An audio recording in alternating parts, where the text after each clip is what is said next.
Você está com o microfone desligado. São as invenções que a gente vai fazendo, né? A gente pensa que só tem um caminho, quando vê enxerga dois, quando vê enxerga três, aí vê que os caminhos são infinitos, né? Basta a gente não se fixar, né, a uma ou outra premissa, né? E aí eu fiquei pensando muito nessa questão da fixação, porque o Freud fala do tipo puro, e ele coloca o narcisismo na questão da psicose, né? Porque tem uma questão estrutural de não ter como investir nos objetos fora, né? E ele coloca o erótico na questão da histeria, por conta dessa demanda de amor. E aí eu fiquei pensando muito assim, né? Que quando você tem um tipo puro, ou que se identifica mais puro, eu acho que nem tudo é tão puro assim, né? Nem a própria psicose, né? Que o trabalho com a psicose é exatamente esse, né?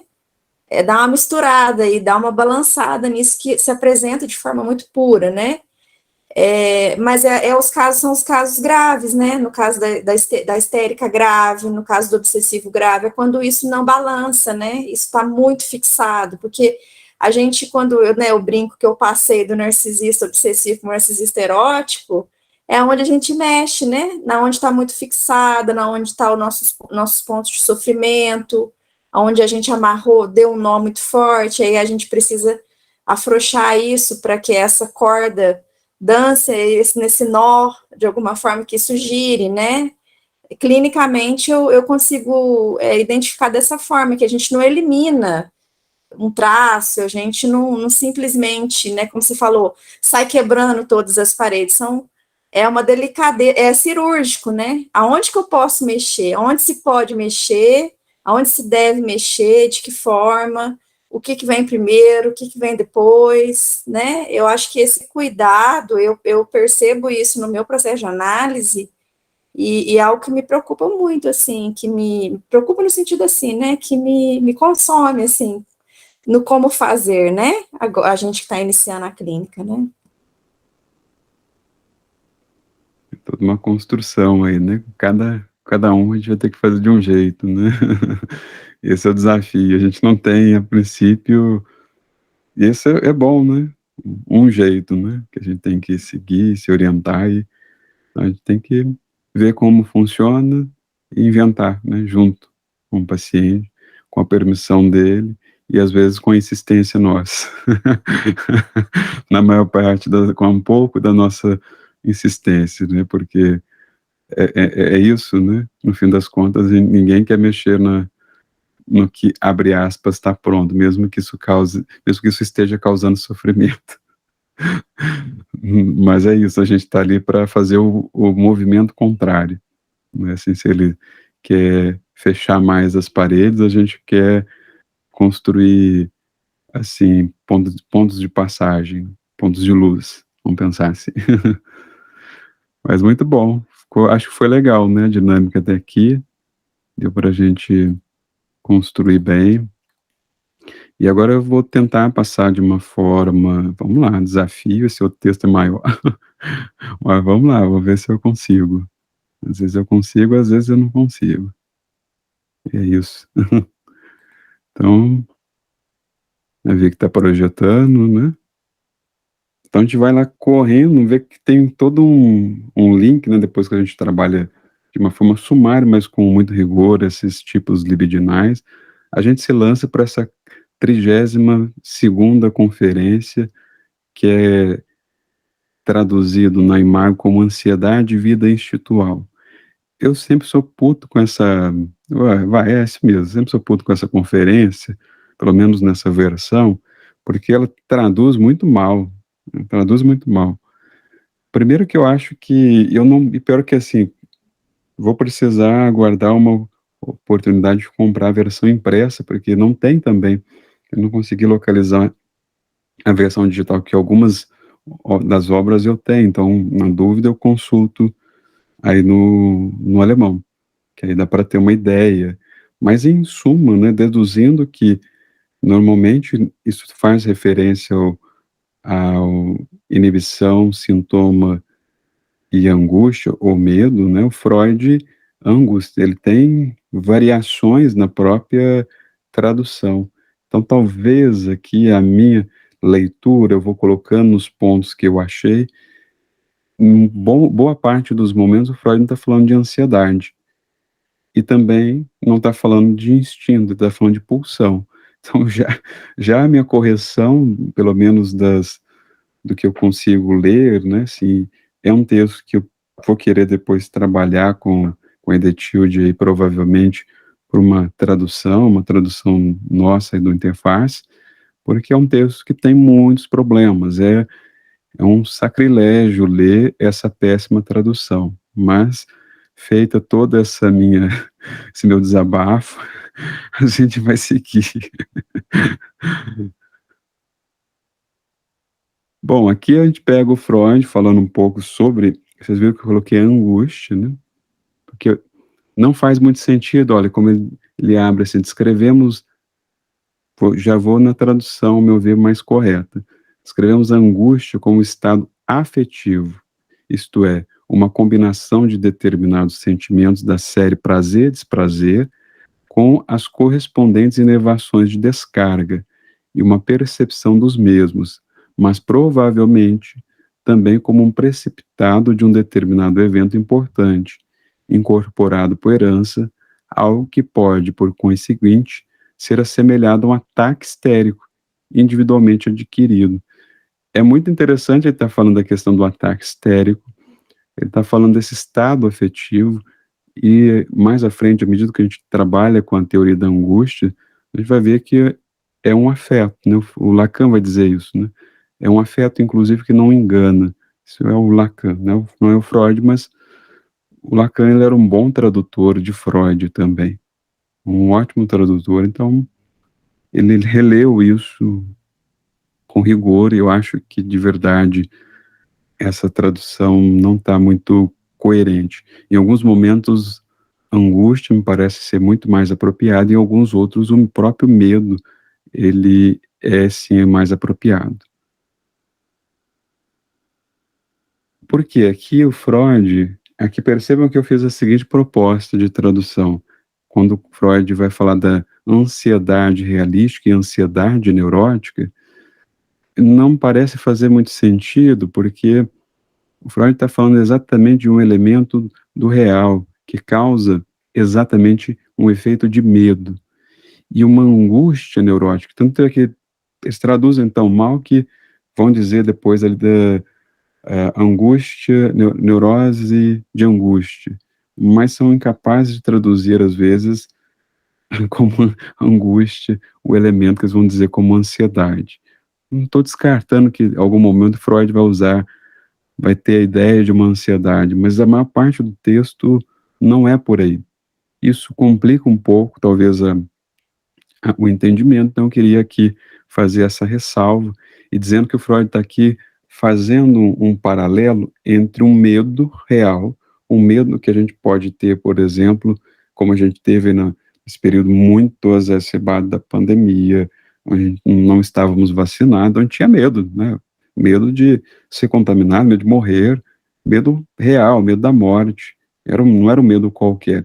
Quando a gente se depara com um animal que pode nos devorar, é um medo real.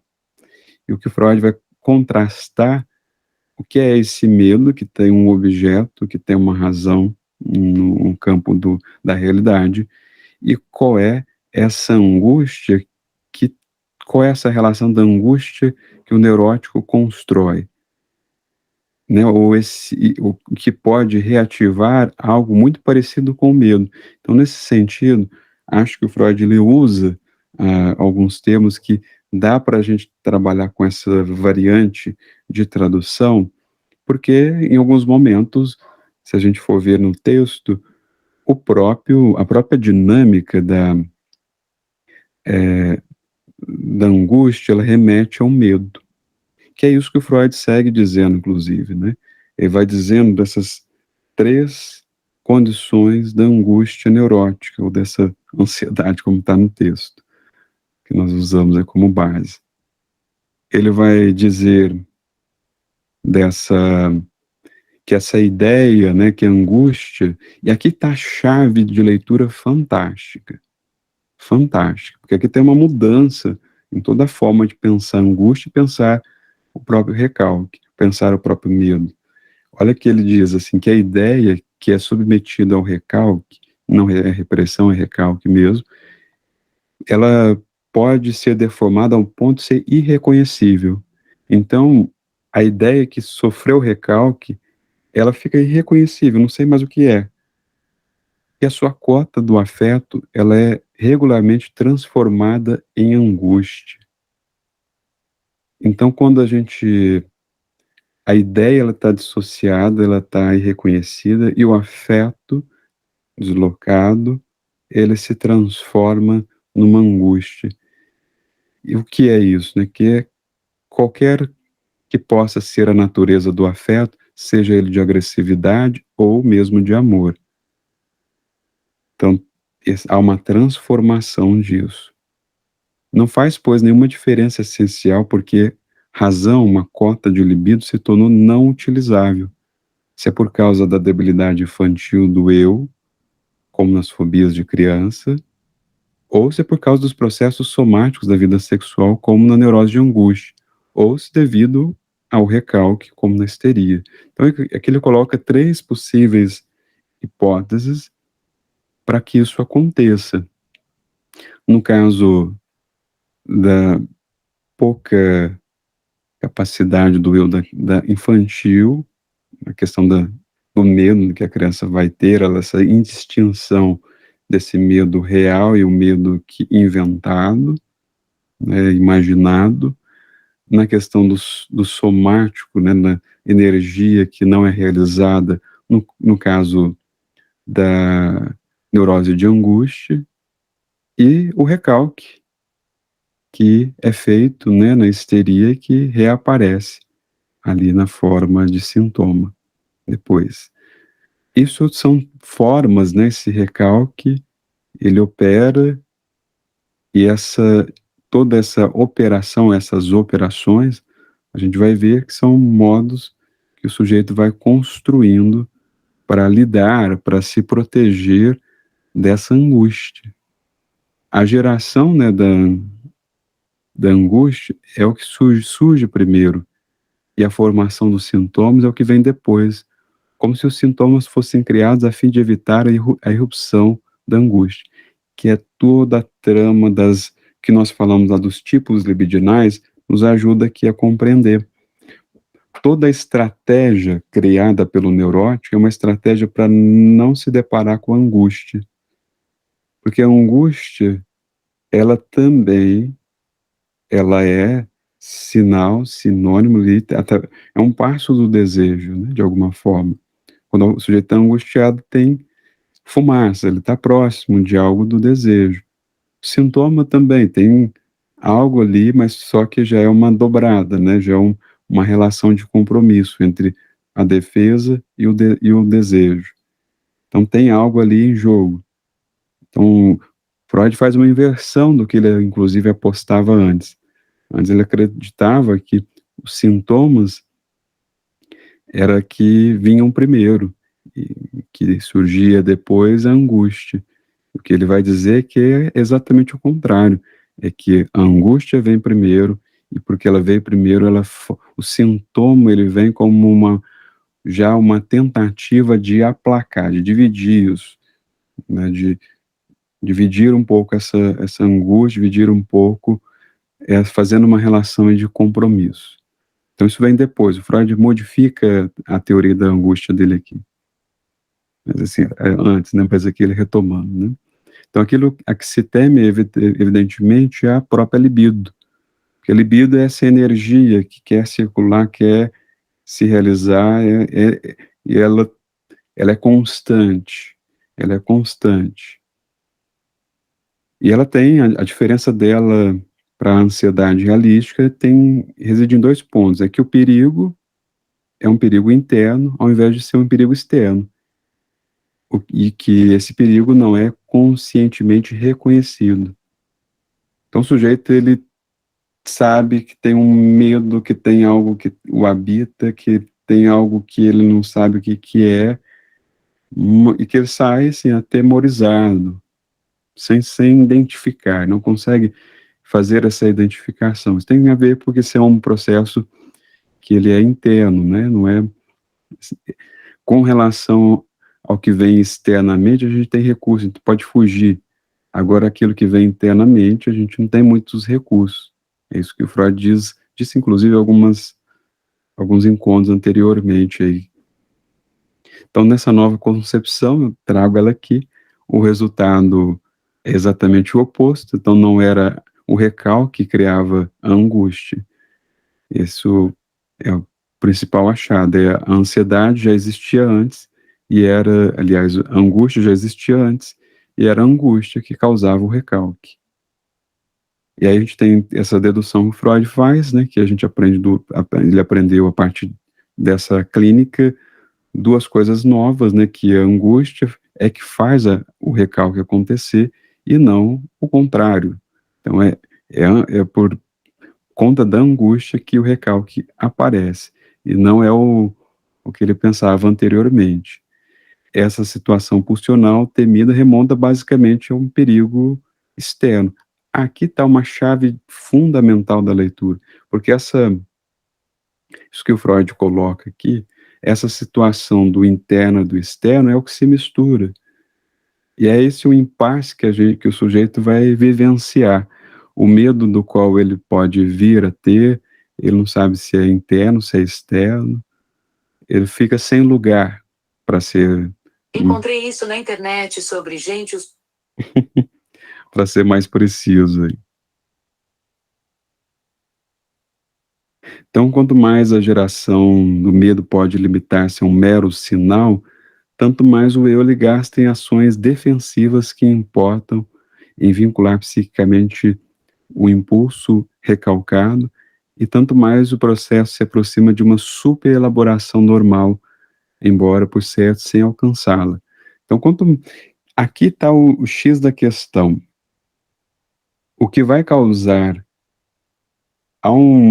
aqui Freud vai trabalhar isso com a questão da tópica, segunda tópica, né, o eu, super-eu e o isso, e ele vai ter uma sacada genial, ao meu ver, aqui, que o eu, ele vai se apossar muito desse sinal, e esse mero sinal, que pode representar para ele um certo perigo, ele vai tomar esse sinal que pode inclusive se dar no cotidiano, no dia a dia, isso para ele vai representar um estado que ele tem que se montar defesas contra aquilo, defesas contra exatamente aquilo que foi recalcado.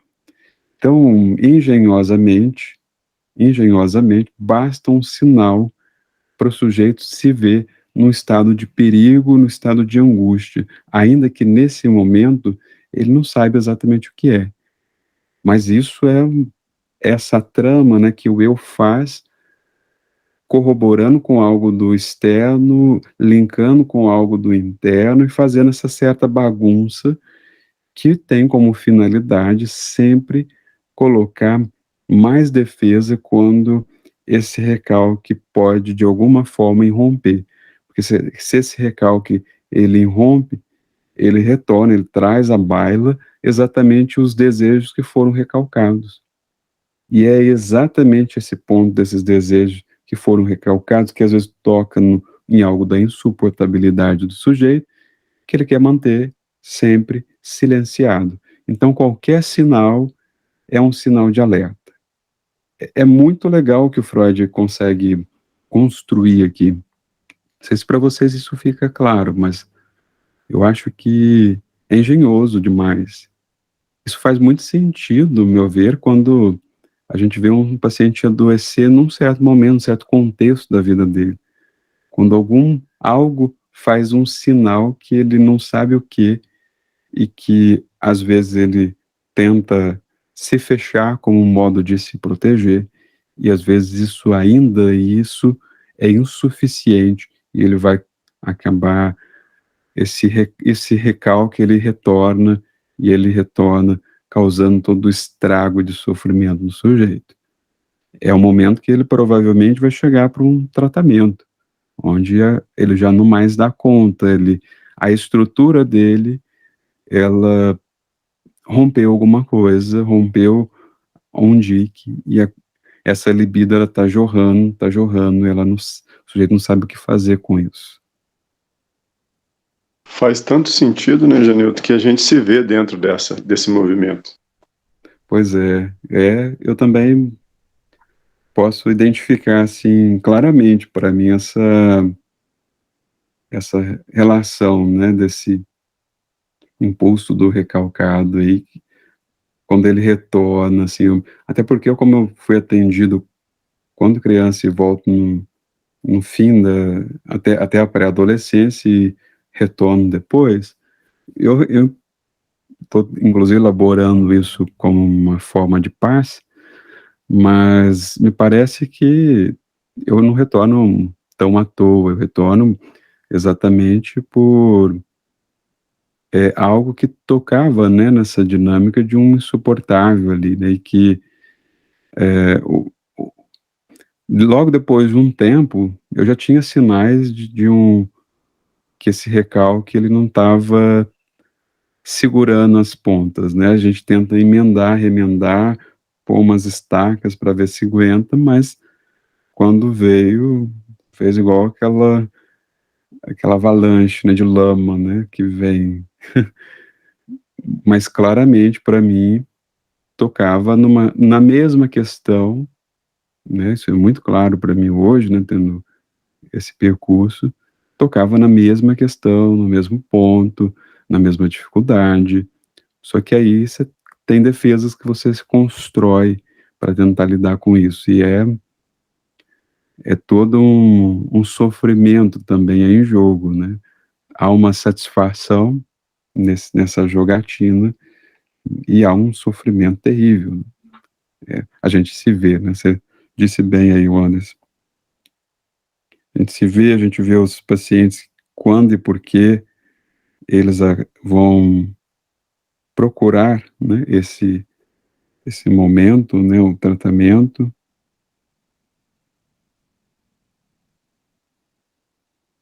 Que eu tô... Principalmente quando a gente já percorreu algum espaço desse, né? Quando você já percorreu, já passou por aí, não entendia, passou a entender, aí realmente fica claro.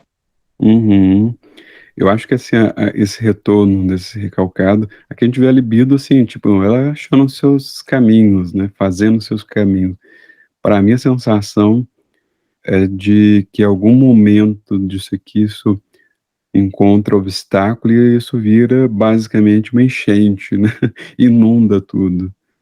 E aí é o momento, o ápice, né, onde o sujeito ele tá numa condição aí bem, e aí assim, o que é o perigo, ele acha que está externamente, mas ao mesmo tempo está internamente, essa bagunça, dentro, fora, que eu acho que o Freud consegue captar aqui, tem toda uma dedução nessa conferência, que a gente poderia trabalhar nas minúcias, mas enfim, a gente vai no possível. E esse sinal, né, muito espertamente, né, esse sinal, o Freud diz, acredito que o eu, ele exerce uma influência colocando em ação o quase todo poderoso princípio de prazer e desprazer por meio do sinal da angústia. Então, aqui aparece qualquer coisa que dá sinal de que essa angústia está chegando aí, ele chama o exército, né, do tipo, olha, temos uma guerra para enfrentar e vamos colocar mais reforços, né, para poder segurar a onda, só que para não mexer na minha cota de satisfação, mas é um sofrimento, é uma guerra permanente ali, um sofrimento grande demais. Aqui a gente teria muita coisa para dizer, enfim, eu estou super resumindo mesmo, um esforço de resumo e, enfim, a gente vê nessa reação significativa aí da angústia, né, na formação dos sintomas, a gente vai ver isso que essas duas se representam e se substituem uma à outra, né? Na fobia a gente vai ver isso, nas neuroses obsessivas. Freud dá esse exemplo, né? Na fobia, né, tem algo aí em jogo, na obsessão, a fobia, o objeto fóbico, protege o sujeito da angústia. Então, porque eu tenho um objeto que ele fica num certo lugar, que eu consigo minimamente trafegar num certo espaço, mas sem encontrar com esse objeto, porque esse objeto ele remete a algo da angústia. E na neurose obsessiva, os rituais também é uma forma de proteção. Toda aquela coisa organizada, aquele pensamento, tira isso do obsessivo, e aí você, ou do fóbico, e ele vai se ver aí exatamente frente à angústia. Por isso que também, Anderson, assim, pegando tua questão anterior, não dá para a gente fazer de cara isso, porque a gente tem que lembrar que o sujeito ele tem um arsenal que ele já construiu por si, ele tem um exército pronto para entrar em batalha se essa angústia ela dá o sinal rápido demais. Então ela tem que ser sutil, o trabalho, o manejo tem que ser muito sutil, porque é também só atravessando algo dessa angústia que o sujeito vai poder estar numa relação com o próprio desejo, né? Podendo se passar por ela, né? Atravessar essa angústia, identificando o que essa angústia também sinaliza do seu próprio desejo. De fato, fica muito claro quando você dá o exemplo da própria construção, né, de romper a parede. Que bom. Bom, é um jeito, assim, de poderia pegar um caso, dissecar isso no caso, embora a gente vai fazer um pouco disso no final, mas é um jeito didático de construir uma imagem, né? Eu acho que às vezes ajuda essa construção, é um jeito de pensar, né? Um jeito. Eu fico feliz que tenha tido esse efeito, que tenha ficado um pouco claro a partir disso. E tudo isso que o Freud está construindo aqui, né, sobre a libido, né, todo esse arranjo, que enfim o Freud vai fazer isso retomando toda a teoria dele, inclusive o eu superior, a segunda tópica, e tudo isso vai cair para uma também retomada de toda a construção que ele fez da teoria das pulsões. Mas aqui tem uma chave também importantíssima, eu até trouxe nessa tela, que eu acho que é a tela mais interessante e importante, para mostrar que ela para Suzana, para você bater a foto aí e pôr no Instagram, viu, Suzana? A Érica, é para bater a foto e pôr no Instagram, isso aqui Ai, Janilton, hoje eu já até coloquei, porque esse tema da angústia eu gosto demais. É muito clínico, né?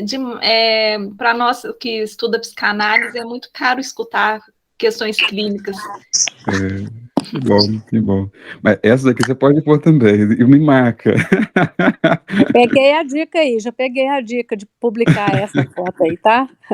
Tá bom. Tô brincando, é porque de fato ela é uma chave muito bacana de leitura. Ela, para mim, traduz todo o percurso que a gente está insistindo, né, em fazer sobre a pulsão. Quando Freud fala a teoria das pulsões é, por assim dizer, nossa mitologia, né, as pulsões são entidades místicas, magníficas em sua imprecisão. Isso traduz todo o percurso que eu assim, acabei fazendo esse convite, né, para todos, né, para mim também, de fazer junto com vocês, de percorrer essa trilha, né, de textos que o Freud fala sobre pulsão. E em cada momento Freud fala de algo da pulsão de um jeito. Mas em suma, né, a essência da pulsão para mim se traduz nisso. Uma mitologia, o que é um mito? Você só constrói um mito diante daquilo que você não sabe o que é.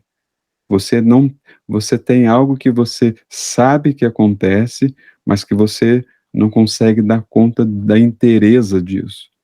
É disso que nós não conseguimos pôr palavra inteiramente, nós construímos um mito.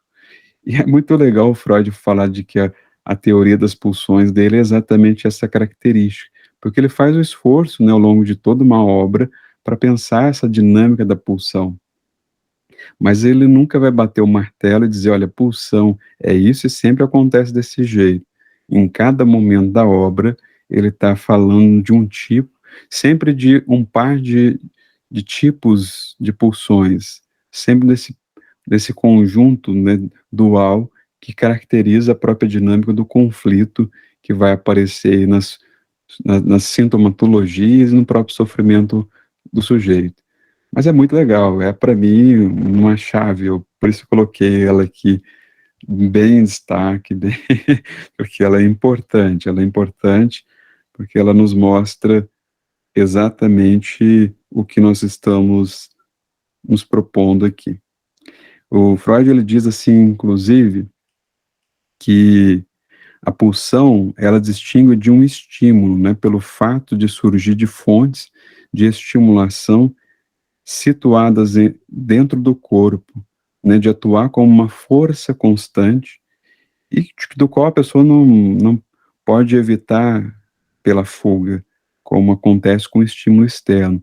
Então, a pulsão, ela é, na verdade, né, assim, a sua origem, ela está na excitação do corpo, a finalidade é a remoção dessa excitação, e no caminho que vai desde a origem até a finalidade, a pulsão torna-se atuante psiquicamente.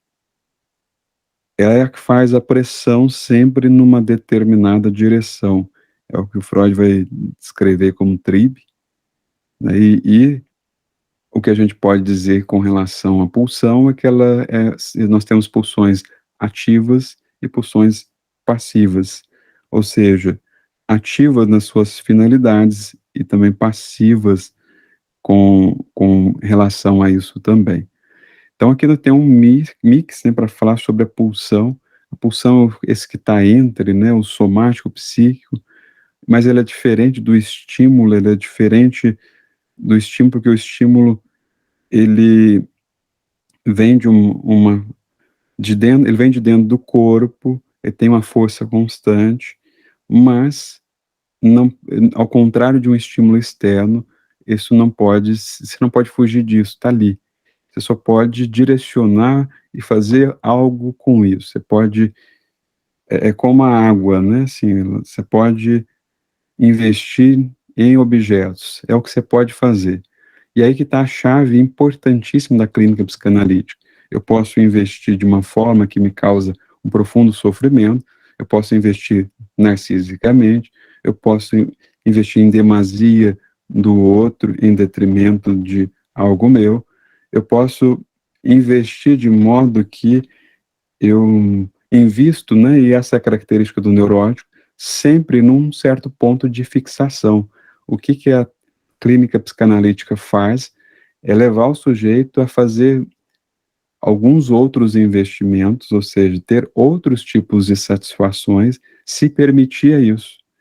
Mas se permitir também sabendo que cada uma delas você pode viver cada um a seu tempo, cada uma, e não todas também ao mesmo tempo, que também é um bom jeito de continuar não experimentando nenhuma satisfação, ou continuar experienciando só um ponto de fixação, que seja a fixação de querer aproveitar tudo. Enfim, não dá para aproveitar tudo. A gente vai ter que se lançar, talvez a experiência de hoje, fazer uma trilha, amanhã de fazer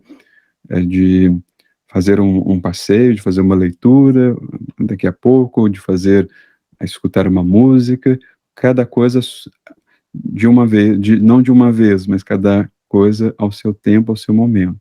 Isso não é pouca coisa, gente.